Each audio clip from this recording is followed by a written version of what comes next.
Oi, eu sou a Prof. Janice e hoje a gente vai estar falando sobre alguns dos documentos pedagógicos, tá? Os principais documentos, então, da escola. É um assunto recorrente nos concursos e é interessante a gente entendê-los para nossa prática também. Se você ainda não viu, a gente tem um vídeo aqui sobre documentos norteadores do currículo, que são documentos diferentes, tá? Vou deixar o link aí em cima no card e você pode estar assistindo depois, tá bom? O material dessa aula está na descrição do vídeo, então você pode estar baixando esse material e acompanhar no decorrer da aula. Quer saber tudo sobre os documentos principais da escola?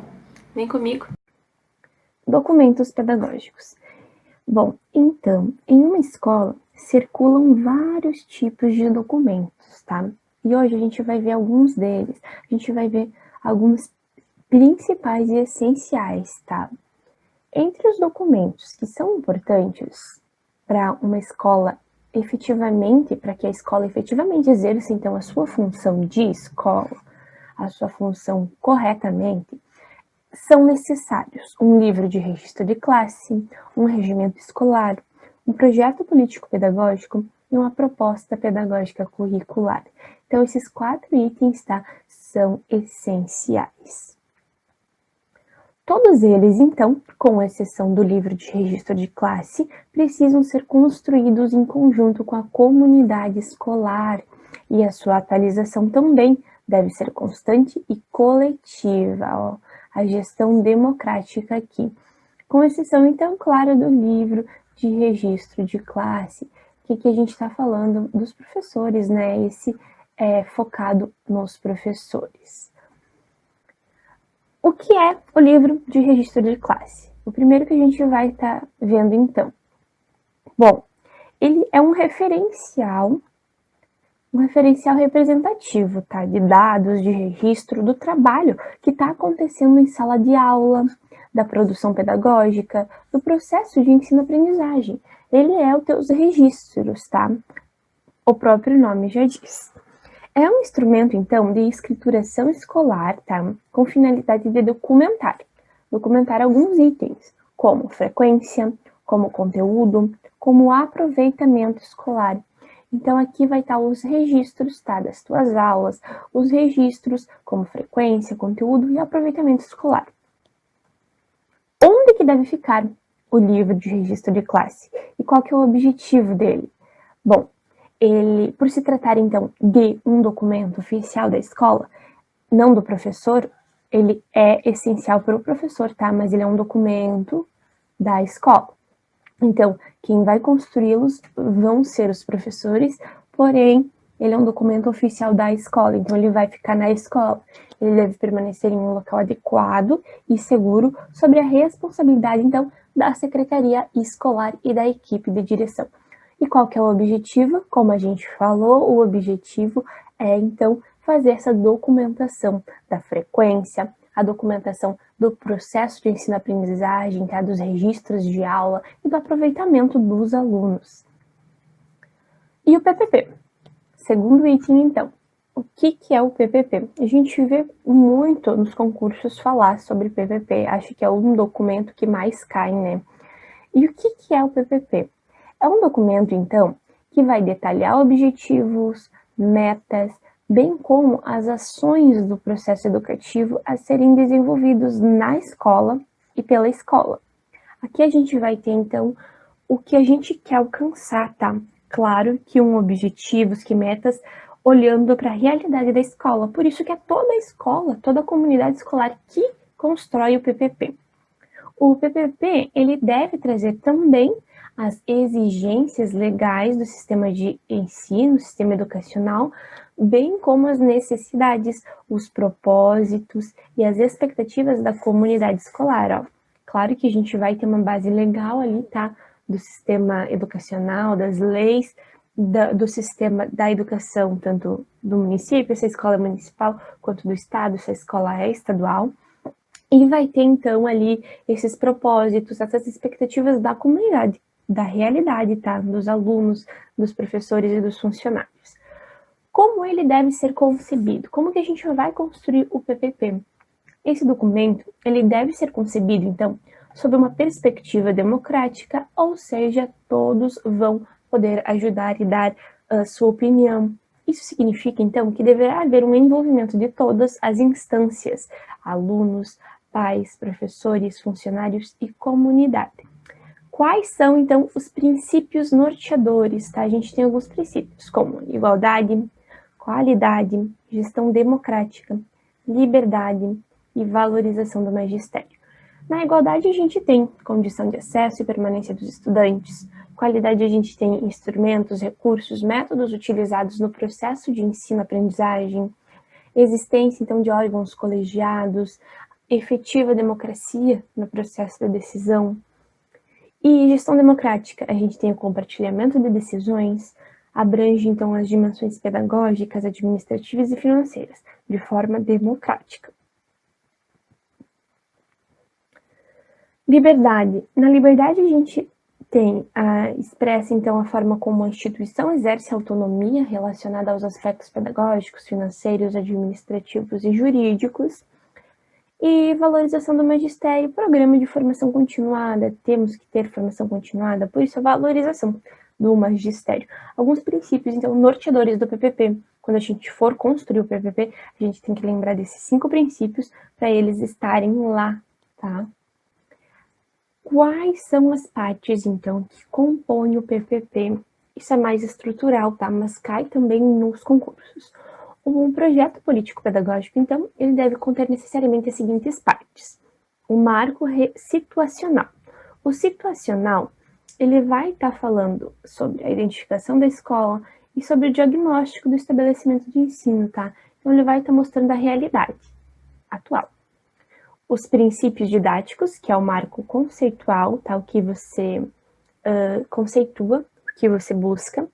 E o planejamento das ações da escola, é o operacional, o que você vai estar fazendo, tá? Para estar conseguindo evoluir ali no teu planejamento, nas tuas aulas, no teu processo de ensino-aprendizagem, o que você vai fazer para conseguir esses conceitos que você quer, esses princípios didáticos pedagógicos. Eu tenho um resuminho, tá, sobre esses marcos aqui, sobre essa construção, tá, do PPP, então, lá no Instagram, eu vou deixar aí embaixo na descrição do vídeo o link, tá, desse post, e vocês podem estar identificando melhor. Mas o marco situacional é o início, tá, onde a gente vai ter a identificação da escola. O marco conceitual é o que você pretende alcançar, e o marco operacional é o que você vai estar fazendo para alcançar. Então, é bem simples você lendo e estudando eles, tá? Mas eu não vou entrar em detalhes aqui. Para quem quer dar uma olhada, o link vai ficar aí embaixo, então, na descrição. Nosso terceiro documento, então, é Proposta Pedagógica Curricular. Bom, o que é a Proposta Pedagógica Curricular? A gente sabe que tem o PPP e agora, então, a gente tem a Proposta Pedagógica Curricular. São 2 itens diferentes, tá? 2 documentos diferentes, porém, eles têm uma ligação, a gente vai estar vendo. O que é a Proposta Pedagógica Curricular? Ela é um documento, então, da escola que sistematiza a organização do conhecimento do currículo, pois é na proposta pedagógica que acontece, então, a concretização do ensino através da seleção dos conteúdos que são considerados imprescindíveis para a formação e para a emancipação dos estudantes.